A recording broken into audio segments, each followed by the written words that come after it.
তুমি আল্লাহর নাফরমানি কইরা সারাদিন মোবাইল টিপা আমাকে রাইতুলি কি শান্তের দেশে থাও নাকি? তো আর কি তা এক ওয়াক্ত নামাজ পড়ে না, খোদার 365 দিন, একটা বছরে কোনো দিন যে ছেলেটা ফজরের নামাজ পড়লা না, তুমি কোন মার ঘরে জন্ম নিলা? তুমি কোন বাপের ঘরে জন্ম নিলা? তোমার মায়ের 2 বছরের দুধের হক কি আদায় করবে? মুসলমানের বাচ্চা এত বড় গাদ্দার হয় কেমনে বেটা? এত বড় নাফরমান, এত বড় হাইওয়ান, এত বড় চতুষ্পদ জানোয়ার মুসলমানের ঘরে হয় কেমনে বেটা? কেমনে হয় বেটা?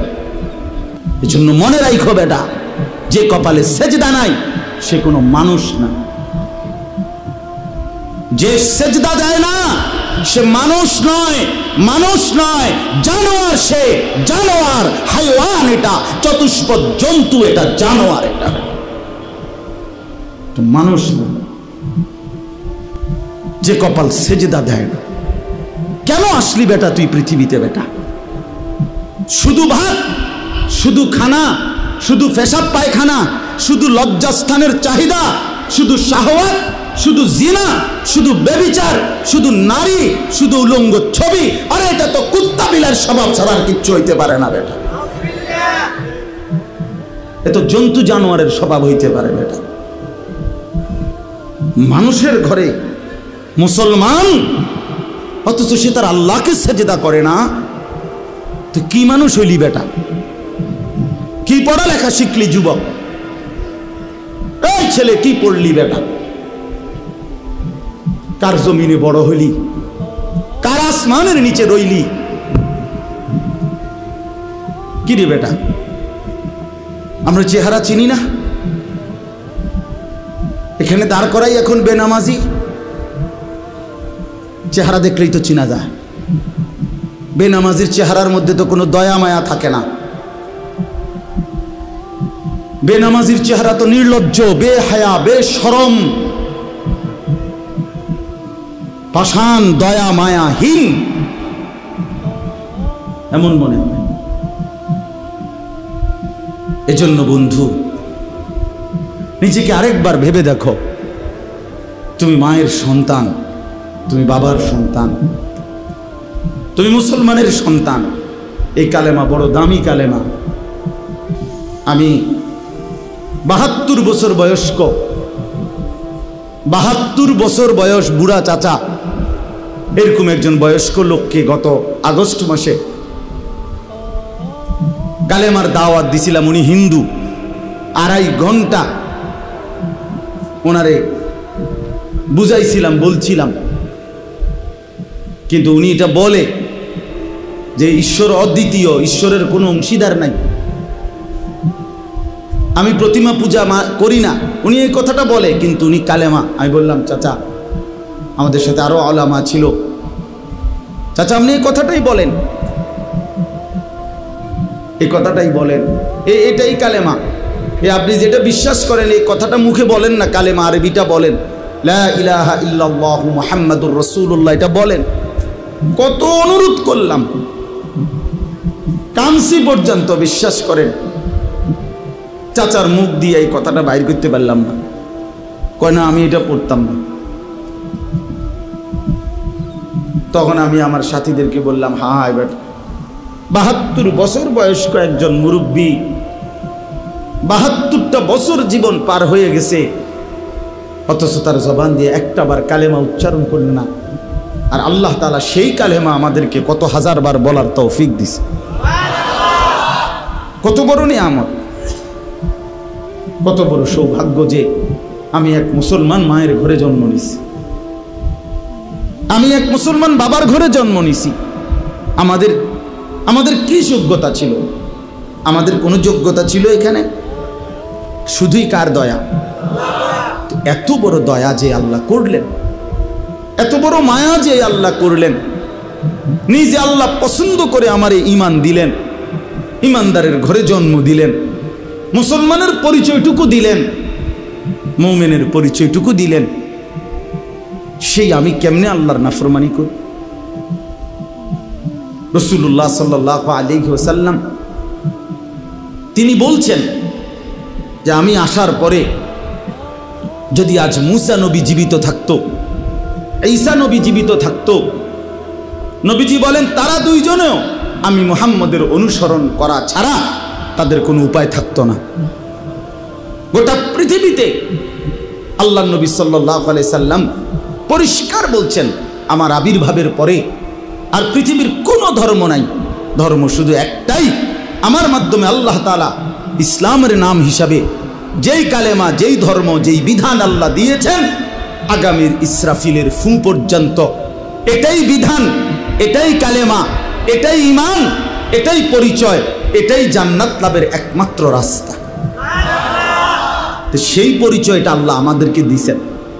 আলহামদুলিল্লাহ আমরা নিজেদেরকে মুসলমান বলি ভাইয়া, তো তুমি আমি মুসলমান বলো, ভোটার আইডি কার্ডের মধ্যে, জন্ম নিবন্ধন সনদে, পাসপোর্টে, সব জায়গায় আমরা নিজেদেরকে মুসলমান পরিচয় দেই, আমাদের ধর্ম ইসলাম আমরা লেখি, তা আমরা কেন সেজদা করব না? আমরা কেন নামাজ পড়ব না ভাইয়া? আমরা কেন রাসূলুল্লাহ সাল্লাল্লাহু আলাইহি সাল্লামের সুন্নাতের অনুসরণ করব না কেন? এর চাইতে বড় দুর্ভাগ্য আর কি? অনেক ছেলে, এই জন্য অনেক যুবক ভাই সবার কাছে অনুরোধ করলাম, ভাইয়া আমার হাত জোর করা অনুরোধ, সেজদা করো, নামাজ পড়ো। সেজদা না করলে কোরআন শরীফে আছে, সেজদা যদি না করে তো ইবলিস তার পরিচয় 1 ঘন্টা আগেও তারে কোনো ইবলিস কইতো না, শয়তান বলতো না, তার নাম ছিল মুআল্লিমুল মালাইকা। এই যারে এখন ইবলিস বলে, তার আগে পরিচয় ছিল সে ছিল ফেরেশতাদের শিক্ষক, সে ছিল জিন, কোরআন শরীফে আছে, সে ছিল ফেরেশতাদের টিচার। কিন্তু যখনই একটা সেজদা করে নাই, আদম আলাইহিস সালামকে সেজদা করতে বলছে আল্লাহ, তো কয়টা সেজদা করে নাই? একটা সেজদা না করার কারণে তার পরিচয় হয়ে গেল পরবর্তী মিনিট থেকে শয়তান। তাহলে এই জন্য শয়তানকে কেন শয়তান বলা হইল? সেজদা না করার কারণে। কথা বলেন না কেন? এই জন্য সেজদা না করলে শয়তান হয়, ইবলিস হয়, মরদুদ হয়, অভিশপ্ত, মালউন, লানতের যোগ্য, রাজিম, ঘৃণিত। এই জন্য ভাইয়া তুমি কোনোভাবে দামি হইতে পারবা না, দামি হইতে পারবা না, সেজদাবিহীন দামি হয় না। দুনিয়া তুমি আল্লাহর নাফরমানি করে যা ভোগ করতেছ, আলহামদুলিল্লাহ আমরাও আল্লাহর হুকুম মাইনা দুনিয়া তা ভোগ করতেছি। এই বাজার, ব্যবসা, দোয়ান, ভাত, মাছ, চাল, ডাল, বউ, বাচ্চা, স্ত্রী, সন্তান, সংসার, ফাঙ্গাস, তেলাপিয়া, ধন্যভাতা, কাঁচামরিচ, ফার্মের মুরগা, কক মুরগা, খাট, পালং, সোফা, ফার্নিচার, ফ্রিজ, এসি, হ্যাঁ, টাইলস, এটা না আমরা যারা সেজদা দেই এটি আমরার কাছে আছে। কথা বলে না কেন? তুমি আলগা কি বুক করে লাইলা? তুমি আল্লাহর নাফরমানি কইরা সারাদিন মোবাইল টিপায় আমাকে রাইতে লিখি শান্তের দেশে থাও নাকি? তো আর কিতা, তো তুমি বেকুব আর কিতা, মানে বেশতি কি? হ্যাঁ, বেশতি কি? শুধু শুধু ধোকা, শুধু ধোকা, শুধু বোকামি করলো, ধোকা খাইল। দুনিয়া এমনি মিলে যায়, দুনিয়া এমনি মিলে যায়। আল্লাহ পাক কোরআনে ওয়াদা দিছেন, আমি যাকে বানাইছি তার দুনিয়ার রিজিক আমি দেবই দেব। এই জমিনে যত কিছু আমার বিচরণশীল মখলুক, আল্লাহ বলেন ওয়ামা মিন দাব্বাতিন ফিল আরদি ইল্লা আলাল্লাহি রিজকুহা, সকলের রিজিকের দায়িত্ব আমি আল্লাহ আমার কাঁধে তুলে নিলাম। তাফসীরের মধ্যে আছে হযরত মুসা আলাইহিস সালাম একদিন আল্লাহ তাআলাকে জিজ্ঞেস করলেন, আল্লাহ আপনার সমস্ত সৃষ্টি ছোট বড় সকলের রিজিকের কথা আপনার মনে থাকে, মনে রাখতে পারেননি? তো আল্লাহ তাআলা বললেন, মুসা তোমার সামনে একটা বড় পাথর আছে, এই পাথরটার মধ্যে তোমার হাতের লাঠিটা দিয়া বাড়ি দাও। মুসা আলাইহিস সালাম বাড়ি দিলেন, পাথরের একটা অংশ ভাঙ্গা পড়ছে। আচ্ছা আবার মারো, আবার মারলেন, আরেকটা অংশ ভাঙছে, আবার মারো, আবার মারলেন, পাথরের একটা অংশ ভাঙছে। 4 বার পাথরটাতে আঘাত করলেন। আঘাত করার পরে এরপরে পাথরটার ভিতর থেকে একটা ছোট্ট পোকা, একদম পিচ্চি, মুখে একটা সবুজ গাছের পাতা কুটকুট করে কামড়াইতেছে, খাইতেছে। এই অবস্থায় এই পাথরটার ভিতর থেকে এই পোকাটা নিচে পড়ছে। আল্লাহ তাআলা বললেন, মুসা ওই পোকাটা কি বলে কান পাইতে একটু শোনো। তাফসিরে রুহুল মাআনিতে আমরা পড়ছি, আরবি তাফসিরে। তো ছোট্ট পোকাটা মুসা আলাইহিস সালাম শুনতে পেলেন। ছোট্ট পোকাটা পড়ছে, সুবহানা মান ইয়ারানি ওয়া লা ইয়ানসানি। আমি আমার সেই মাওলার প্রশংসা করছি যিনি আমাকে প্রতিনিয়ত দেখছেন, আমাকে একবারও ভুলেন নাই। তো মুসা আলাইহিস সালাম বুঝলেন আল্লাহ তাআলা এতটা পাথরের ভিতরে এই ছোট্ট পোকার মুখে সবুজ গাছের পাতা যিনি পৌঁছাইতে পারেন, তিনি তার গোটা সৃষ্টির রিজিক ঠিকই পৌঁছাইতে পারেন। এই জন্য বন্ধু আমার, বাপ আমার, সবার কাছে অনুরোধ করছি, আমি শক্ত কথা বলছি, রাগ হইয়েন না, বিবেক জাগাবার জন্য বলছি, ঝগড়ার জন্য বলি নাই। কেন আমরা নামাজ পড়বো না? কেন নামাজ পড়বো না? রাসূলুল্লাহ সাল্লাল্লাহু আলাইহি সাল্লামের ভালোবাসার দাবি, মহব্বতের দাবি এটা, আল্লাহকে সিজদা করা। রাসূলুল্লাহ সাল্লাল্লাহু আলাইহি ওয়াসাল্লাম ইন্তেকালের পূর্ব মুহূর্তে আম্মাজান আয়েশা রাদিয়াল্লাহু তাআলা আনহাকে ওনার বুকের মধ্যে মাথা রাখা অবস্থায় নবীজি ইন্তেকাল করছিলেন। এই ইন্তেকালের পূর্ব মুহূর্তে হযরত জিবরাইল এবং আজরাইল দুইজন ফেরেশতাকে সামনে রেখে আল্লাহর নবী সাল্লাল্লাহু আলাইহি ওয়াসাল্লাম আম্মাজান আয়েশাকে বলছিলেন, আয়েশা আমি চলে যাচ্ছি আমার মালিকের কাছে, যাওয়ার আগে তোমার মাধ্যমে আমার উম্মতের জন্য আখিরি নসিহত, আমার উম্মতের জন্য আমার শেষ কথা, আসসালাত আসসালাত আসসালাত। আমার উম্মতকে বইল নামাজ ঠিক রাখতে, নামাজ ঠিক রাখতে, নামাজ ঠিক রাখতে। আমার বাপ, কোনো বাবা যদি মৃত্যুর পূর্বে কিছু ওসিয়ত করে, সন্তান যত পাষাণই হোক না কেন, সে তার মৃত্যু পথযাত্রী বাবার ওসিয়ত পালন করে। তা আমাদের নবী সাল্লাল্লাহু আলাইহি ওয়াসাল্লামের আখিরি নসিহত ছিল নামাজ, উম্মতের নামাজ। তো সেই নামাজ যদি আমরা আন্তরিকতার সাথে পালন না করি, তো আমাদের নবীর সাথে আমাদের সম্পর্ক কই?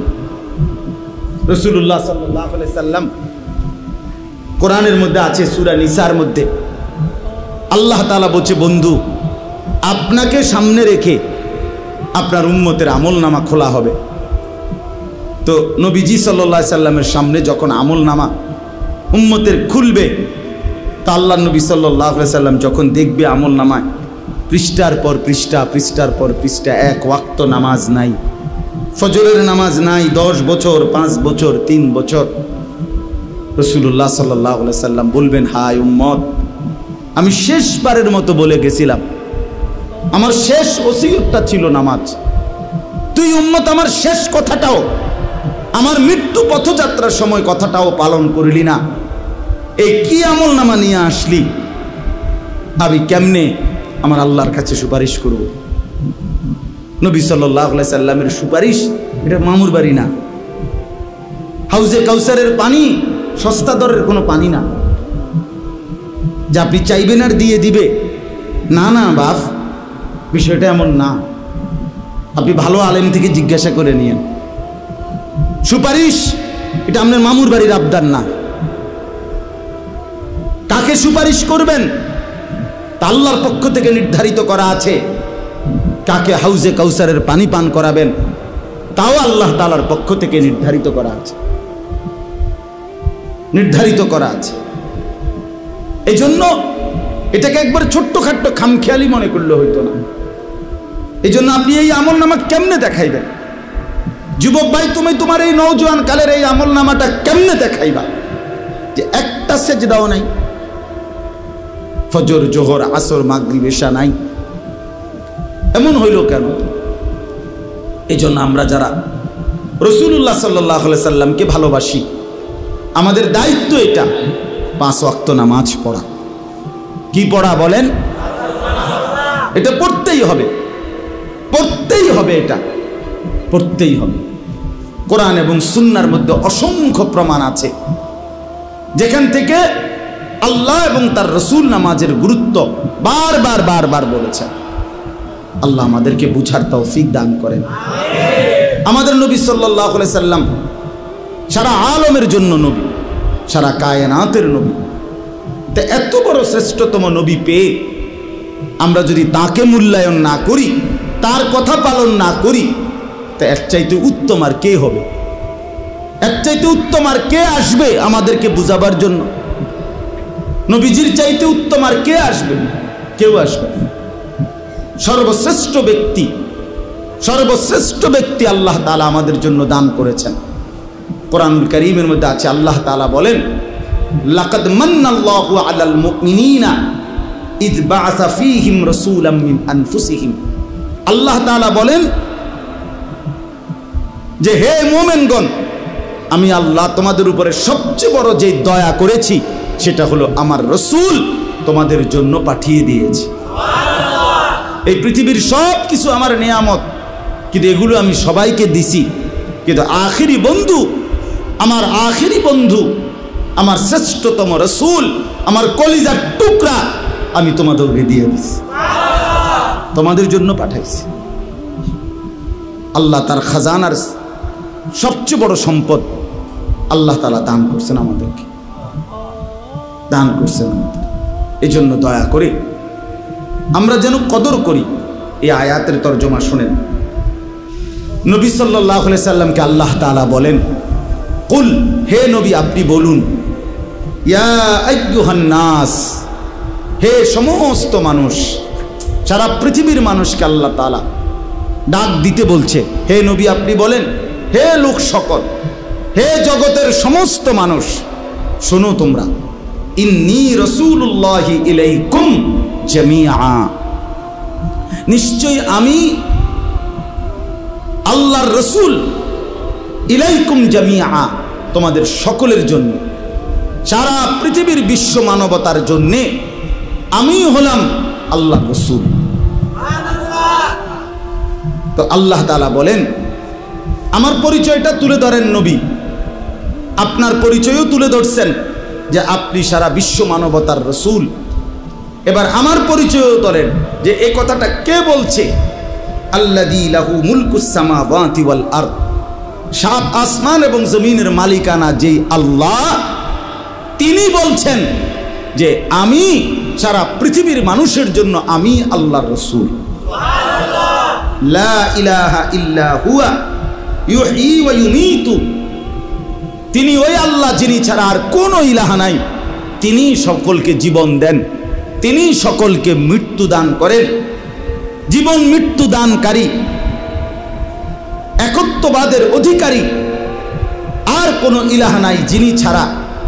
সেই মহান আল্লাহ রব্বুল আলামিন, গোটা কায়নাতের মালিকানা যার, তারই পক্ষ থেকে আমি তোমাদের সবার জন্য আল্লাহর রাসূল। অতএব আমাদের করণীয় কি? তো আল্লাহ তাআলা বলেন, হে নবী আপনি বলেন তোমাদের করণীয় কি? ফাআমিনু বিল্লাহি ওয়া রাসূলিহিন নাবিয়্যিল উম্মি আল্লাযী ইউমিনু বিল্লাহি ওয়া কালিমাতিহি, অতএব তোমরা সকলেই আল্লাহ এবং তার রাসূলের উপরে ঈমান আনো। আল্লাহ এবং তার রাসূলের উপরে কি আনো? ঈমান।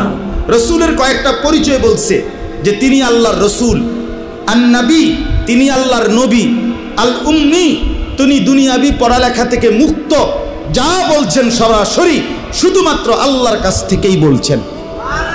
আল্লাযী ইউমিনু বিল্লাহি ওয়া কালিমাতিহি, যিনি আল্লাহর সমস্ত কথা এবং আল্লাহর উপরে পরিপূর্ণ ঈমান রাখতেন।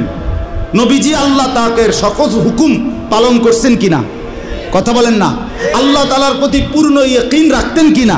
তো আল্লাহ বলেন, যিনি রসুল, যিনি নবী, যিনি দুনিয়াবি পড়ালেখা থেকে মুক্ত, যিনি আল্লাহর উপরে পূর্ণ ঈমান রাখতেন, যিনি আল্লাহর সমস্ত কথা মানতেন, সেই প্রিয়তম রসুলের উপরে তোমরা সকলেই ঈমান আনো। এরপরে বলেন ওয়াত্তাবিউহু, এই আমার কথা শেষ। আর এই কথাটাই বুঝেন, আল্লাহ তাআলা বলেন তোমরা সকলেই শোনো।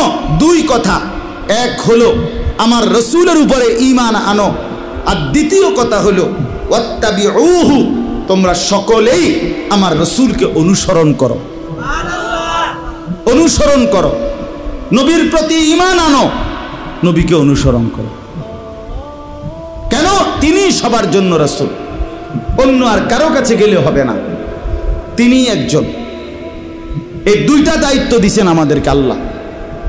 ফাআমিনু, তোমরা সকলেই নবীর উপরে ঈমান আনো। দ্বিতীয় হলো ওয়াত্তাবিউহু, তোমরা সকলেই নবীর আনুগত্য করো, অনুসরণ করো। লাভ কি হবে? শেষ আল্লাহ বলেন লাআল্লাকুম তাহতাদুন, তাহলে যদি তোমরা নবীর প্রতি ঈমান আনতে পারো এবং নবীকে অনুসরণ করো, তাহলে লাআল্লাকুম তাহতাদুন, নিশ্চিত তোমরা হেদায়েত পেয়ে যাবে, জান্নাত মিলে যাবে। এবার আপনারা 5টা মিনিট শুধু এই দুইটা কথা আপনারা ভাবেন। আমাদের নবী সাল্লাল্লাহু আলাইহি সাল্লামের প্রতি আমাদের দায়িত্ব আল্লাহ তাআলা এই আয়াতে দুইটা বলছে। এক, সর্বান্তকরণে নবী সাল্লাল্লাহু আলাইহি সাল্লামকে মেনে নেওয়া, তিনি যা বলছেন তাই ঠিক। কথা বোঝেন নাই?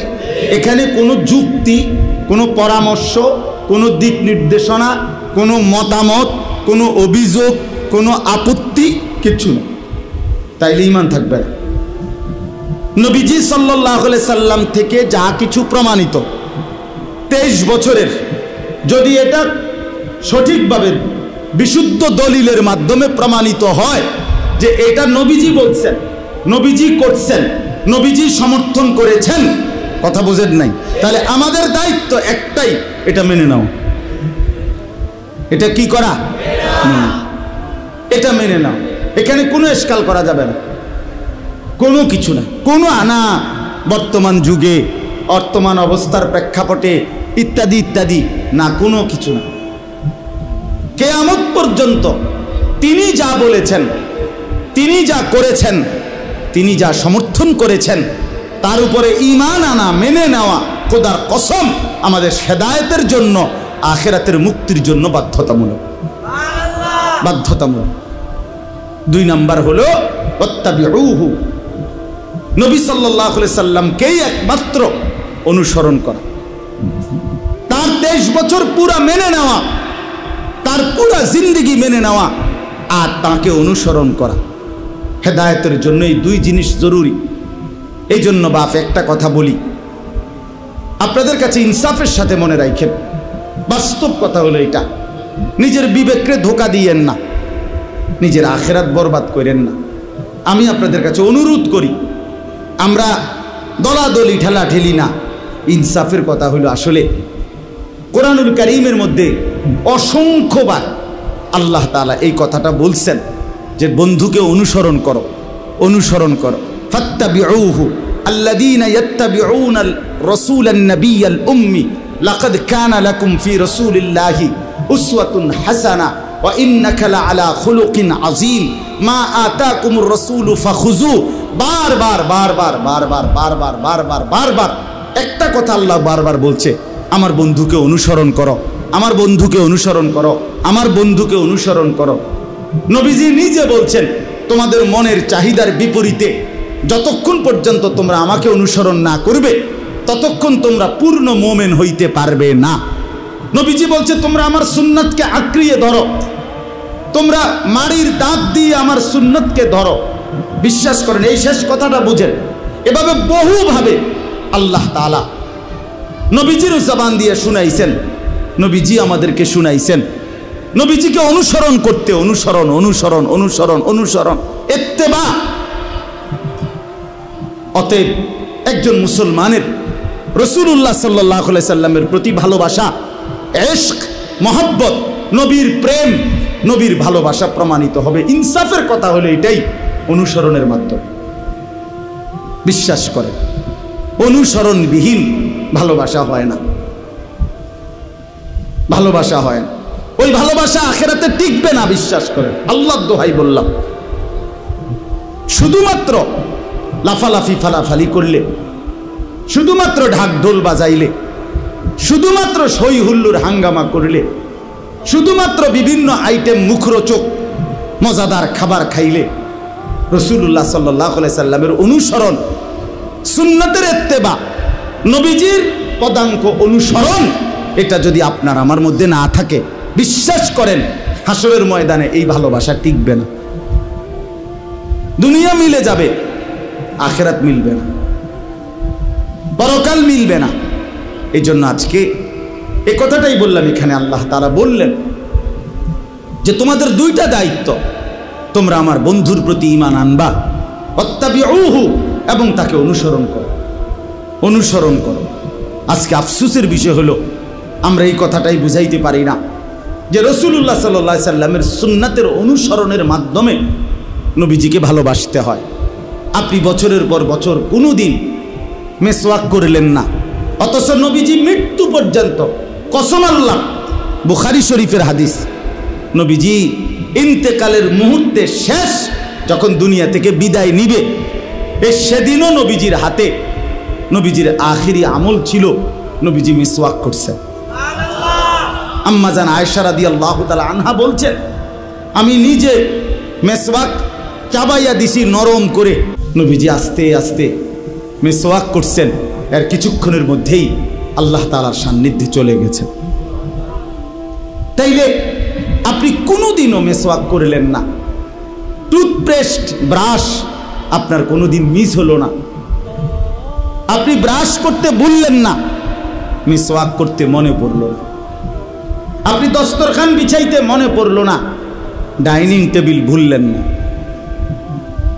আপনি ঘরে ঢুকতে, বের হইতে, টয়লেটে, বাথরুমে, গোসলে, আপনার খাদ্য পানীয়, আহার, নিদ্রায় নবীজির সুন্নাতের কথা আপনার মনেই পড়ে না, আপনি পালনই করেন না। তাইলে বাবা এটা কেমনে আল্লাহ রসুলের ভালোবাসা হয়? আমি বুঝি না, আমরা বুঝি না বাপ। আমরা কত গালি শুনি, এরপরও আমরা বলি যে এটাই। তুমি আমগরে যাই বলো ভাই, ওয়াহাবি না শুধু, তুমি যদি ওয়াহাবির আব্বাও কও, তুমি যদি কও যে ওয়াহাবির দাদা, ওয়াহাবির শাস্তো ভাই, জ্যাঠতো ভাই, হুয়াতো ভাই, খালতো ভাই, তালতো ভাই, তাও কোনো সমস্যা নাই। আরও কোনো গালি থাকলে দিতে পারো, কোনো সমস্যা নাই। খোদার কসম আমরা বলেই যাব যে নবীজির সুন্নাত, নবীজির এক এক অনুসরণের মধ্যেই কেবল নবীজির ভালোবাসা নিহিত, এছাড়া হবে না। ভালোবাসা হবে না, নয়তো ভালোবাসতে হলে অনুসরণ করতে হবে, অনুসরণ করলে ভালোবাসা প্রমাণিত হবে, সোজা হিসাব। এজন্য রাসূলুল্লাহ সাল্লাল্লাহু আলাইহি সাল্লামের সুন্নাত তরিকার বিরোধী হইয়া আপনি নবীর ভালোবাসা কবরে হাসরে প্রমাণ করতে পারতেন না বাবা। শুধু লাফাইয়েন না, আবারও অনুরোধ করছি, 60 বছর বয়স, এখনো বিড়ি খানার অভ্যাসটা ছাড়তে পারলেন না, আপনি নবীকে ভালোবাসেন না। আমরা বুঝি না, আমরা চিড়া খাই, আমরা বন দিয়া চা দিয়া ভিজাই খাই, হ্যাঁ, আমরা ভাত খাই না, আমরা ভাত খাই না। আপনার ঘরে আজকে 30 বছর ধরে প্রতিদিন রঙিন টেলিভিশনে আপনার বউ বাচ্চা নর্তকীর ছবি দেখে, নাচ গান, নাটক, সিনেমা দেখে, আপনি নবীকে ভালোবাসেন? আমরা বুঝি না, হ্যাঁ, আমরা বুঝি না। আপনি কোনোদিন দস্তরখান বিছাইবার কথা কদ্দুর মনেও পড়ে না, আপনি আল্লাহর নবীকে ভালোবাসেন? আহা, ইনসাফ না এটা। এই জন্য আপনাদের কাছে অনুরোধ করছি, সবার কাছে বললাম, এখানে এটা ধাক্কাধাক্কির বিষয় না, এটা গালিগালাজের বিষয় না, এটা আখেরাতের বিষয়। দুনিয়া আমার কাছেও আপনাদের হিসাব না, আপনাদের কাছেও আমার হিসাব না। কিয়ামতের ময়দানে আমি হিসাব নেব না, আপনি নেবেন না, আমরা প্রত্যেকেই আল্লাহর কাছে হিসাব দিতে হবে, আল্লাহ তাআলার কাছে এটা বুঝাই দিতে হবে। আল্লাহ বলবে, বান্দা আমি আমার বন্ধুকে অনুসরণ করতে বলছি। আচার ব্যবহার, চলা ফেরা, হাসি কান্না, রাত দিন, সকাল দুপুর, সকল বিষয়ে, ঘর পরিবার, স্ত্রী সংসার, বাজার ব্যবসা, দেশ জাতি রাজনীতি, সকল ব্যাপারে আল্লাহ নবী সাল্লাল্লাহু আলাইহি সাল্লামের এক এক সুন্নাতের অনুসরণ, খোদার কসম এর মধ্যেই আমাদের ভালোবাসা নিহিত, আখিরাতের মুক্তি, আমাদের হেদায়েত, আমাদের জান্নাত এর মধ্যেই নিহিত। এই জন্য আমার কথা রইল এতটুকুই।